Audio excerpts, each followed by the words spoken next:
Oh, ito guys, share ko lang sa mga nagkaklading ng mga yero, lalo na pagka mga ganito na mga corrugated. Ang paglalagay ng screw is ganito.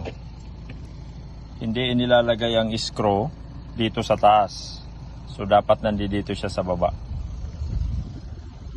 Nasa baba ng tinatawag na pan. So ngayon, kung nasa saan ang overlapping nito, katulad nito, ang overlapping dito, ang screw nito nandito sa baba.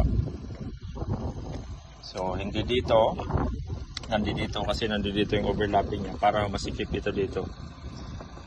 Makikita niyo yun. So bawal magkabit ng screw na nandito sa gulugod. So yan naman ang kaibahan ng pag naglalagay ng fixing sa mga ganyan na cladding.